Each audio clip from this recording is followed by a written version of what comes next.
World war 1ல பயங்கரமா போட்டு புடிச்சுக்கிட்டு இருந்த ஒரு பைலட் தெரியாத்தனமா காலச்சுழல்ல மாற்றி 50 வருஷம் கழிச்சு ஃபியூச்சர்ல வந்து இறங்குறாரு. இறங்குனதும் அங்க இருக்கிறவங்க பூரா இவரோட ட்ரெஸ்ஸையும், இவரோட ஃப்ளைட்டையும் பார்த்துட்டு, "யாரு இவன்? ரோட் ஷோ பண்ணிட்டு இருக்கவன் மாரி இருக்கான்" அப்படின்னு சொல்லி கூட்டிட்டு போய் ராணுவ ஜெனரல் முன்னாடி நிப்பாட்டுறாங்க. அப்ப அவன் சொல்றான், "அந்த மாரி 7 ஜெர்மன் ஃப்ளைட் எங்கள சுட்டு போட்டாங்க. நான் மட்டும் எப்படியோ தப்பிச்சு வந்துட்டேன். என் ஃப்ரெண்ட்ஸ்லாம் அங்க மாட்டிக்கிட்டாங்க. நான் டக்குன்னு போணும்னு." உன் ஃப்ரெண்ட்ஸ் யாருன்னும்போது டெக்காய்ன்றாங்க. டெக்காய் வந்து 2வது வேர்ல்டு வார்ல பயங்கரமா சண்டை போட்ட ஒரு பைலட் ஆச்சே. அவர் பேர அவன் சொல்றான். "பொய் சொல்றியாடா?" அப்படின்னு சொல்லி பேசிக்கிட்டு இருக்காங்க. வருஷத்த சொன்னது உனக்கு பயங்கரமான மிரட்சி ஆயிருது.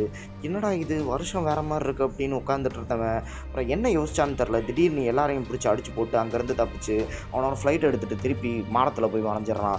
அதுக்கப்புறமா அவர் சொன்ன அந்த டெக்காய்ன்ற பைலட், "அவங்கள்ட்ட டெக்கர்னு யாராவது தெரியுமா? அப்படி ஒருத்தங்க வந்து தப்பிச்சு போயிட்டான். அவன் தான் அவங்களோட ஃப்ரெண்டுன்றான்" அப்படின்னும். ஆமா, டெக்கன்றவன் தான் என்னோட உயிரை காப்பாற்றினான் வேர்ல்டு வார் 1ல அப்படின்னு சொல்றாங்க.